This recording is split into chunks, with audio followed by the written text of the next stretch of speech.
दोस्तों आप सभी को राम राम। बात करेंगे निफ्टी 50, बात करेंगे निफ्टी बैंक के बारे में। और आपको पता है आज पूरे दिन चॉपी मार्केट रहा। पूरे दिन देखिएगा आज मार्केट ने वो रिएक्शन नहीं दिए जो थोड़े बहुत एक्सपेक्टेड थे, थोड़े बहुत लिटिल बिट देखिएगा 5-7 मिनट, लेकिन उसको कंसीडर नहीं किया जा सकता। तो आप समझ सकते हो पूरा मार्केट देखिएगा चॉपी रहा, धीरे धीरे धीरे धीरे धीरे धीरे धीरे धीरे ऐसे ऐसे ऊपर गया तो चॉपीनेस देखने को मिली। प्रीमियम भी मेल्ट हुए और आपको पता है कि मार्केट जानता है कि ऊपर के लेवल पे कॉल राइटिंग बहुत ज्यादा है। इंटरनेशनल मार्केट में भी दिखाता हूं 6 ऐसी अपडेट दिखाऊंगा जिसमें आप देखोगे प्रेशर कितना है, मतलब मार्केट्स पे कितना ज्यादा प्रेशर है, कितने ज्यादा मार्केट गिर रहे हैं। यूएस मार्केट तो रिएक्शन ही नहीं दे रहा, क्रिप्टो मार्केट आपको पता है अप ट्रेंड ले नहीं रहा। तो ऐसे में देखिएगा निफ्टी पे कितना प्रेशर है, ये खुद ही फील होता है कि यहाँ पे ऊपर के लेवल पे कॉल राइटिंग ज्यादा है। रिटेल ट्रेडर के लिए ट्रैप बनाया जा रहा है, रिटेल ट्रेडर के लिए ट्रैप क्रिएट किया जा रहा है। तो इसके लिए आपको देखिएगा बच के रहना है पूरी तरीके से। अगर आप देखिएगा ऊपर के लेवल पे नहीं फंसना चाहते, चूंकि देखिएगा इससे पहले 2 बार 26,000 पे देखिएगा मार्केट गया है और देन वहां से ट्रैप होके वो आ गया है 25,300 तक। तो ये कई बार देखिएगा ऊपर के लेवल पे लोग ट्रैप हुए हैं, पैनिक सेलिंग हुई है और फिर उसके बाद लॉस में सौदे काटे हैं। तो यूएस मार्केट के सेंटिमेंट फ्लैट टू निगेटिव मैं कहूंगा, क्योंकि यहां से कोई अच्छी अपडेट है नहीं और ना यहां अभी देखने को मिल रही है।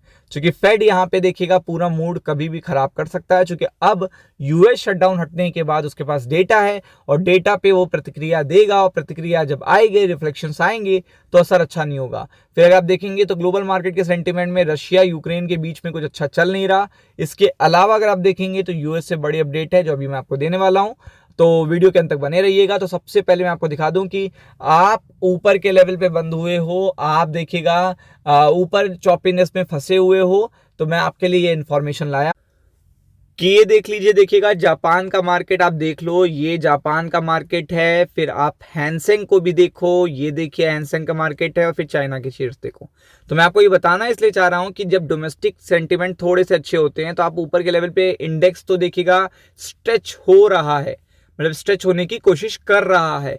But at the same time आपको ये दिमाग में रखना है, ये चीज ध्यान में रखनी है कि यहाँ पे पूरी तरीके से यहाँ पे जो एशियन मार्केट है वो निगेटिव है, यूरोपियन मार्केट अभी दिखाता हूं और यूएस मार्केट दिखाता हूं।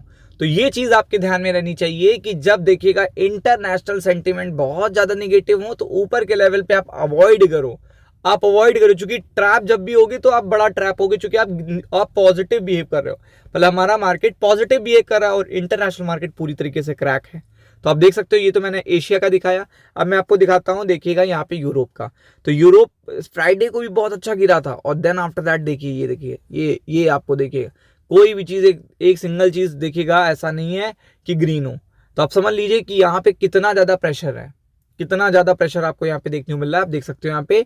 और फिर अगर आप देखोगे तो यहाँ पे गिफ्ट निफ्टी ऊपर के लेवल पे स्टक है अभी भी, आप देख सकते हो यहाँ पे। लेकिन अगर आप बात करोगे क्या यूएस पे रिलाई करोगे 18 पॉइंट पे, मतलब डाउ फ्यूचर्स पे ये 18 पॉइंट्स पे आप रिलाई करोगे, आप कहोगे आंसर नो है। फिर अगर आप देखोगे तो यहाँ पे 500 पे रिलाई करोगे, आंसर नो है। फिर टेक स्टॉक पे रिलाई करोगे तो आप कहोगे आंसर नो है। तो ये चीज बहुत बड़ी होती है कि यहाँ पे आंसर नो हो जाता है, क्योंकि यहाँ पे आपको पता है कि अभी यूएस मार्केट पूरी तरीके से देखिएगा म्यूट है। और ये म्यूट ये बताता है कि देखिएगा उसके पास कोई वजह नहीं है बहुत ज्यादा रिएक्शन देने की। बॉन्ड मार्केट हमारे अप हैं, जो इंडियन स्टॉक मार्केट के लिए भी अच्छी बात नहीं होती है, ये आप जानते हो। फिर अगर आप देखोगे तो यहाँ पे पूरी तरीके से जो डेटा आने वाला है इंग्लैंड का, यूरोप का, वो सीधा क्या है कि यहाँ पे इस लेवल पे तो एक तो डेटा इन्फ्लेशन वो थोड़ा बहुत डाउन होने की उम्मीद है, एक्सपेक्टेशन पोल है, but the stay well above the bank, मतलब जो इंग्लैंड का टारगेट है, बैंक ऑफ इंग्लैंड का टारगेट है बताया जा रहा है, उससे ऊपर ही रहेगा। तो ये बड़ी खराब चीज है। ये खराब चीज क्यों है? क्योंकि आपको पता है कि यहाँ पे रेट्स को लेकर ही ज्यादा इंपैक्ट पड़ता है। फिर रेट को लेके इंपैक्ट पड़ने लगता है, रेट को लेके इंपैक्ट पड़ने लगता है और चीजें थोड़ी सी खराब होने लगती हैं।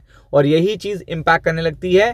तो इसलिए पूरी तरीके से देखिएगा ये जो अपडेट आने वाली इन्फ्लेशन की, ये भी यूरोप को देखिएगा परेशान कर रही है, तो इस पे फोकस करना है। तो निफ्टी 50 की बात करेंगे, निफ्टी बैंक की बात करेंगे, तो मेरे हिसाब से देखिएगा जो लेवल है, जो सेल ऑन राइज स्ट्रैटेजी है, वो आपकी कंटिन्यू देखने मिलेगी।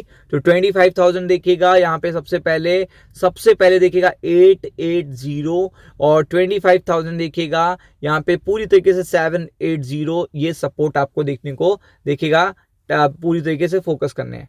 अब निफ्टी बैंक की बात अगर आप करेंगे तो यहाँ पे पूरी तरीके से 58,000, यहाँ पे बात करेंगे आप देखिएगा 560, और देखिएगा 58 यहाँ पे 340, चूंकि निफ्टी बैंक में जब देखिएगा बिकवाली भी होती है तो भी देखिएगा वही 300 पॉइंट 400 पॉइंट इसी तरीके की होती है। तो B focus on it. Ram Ram.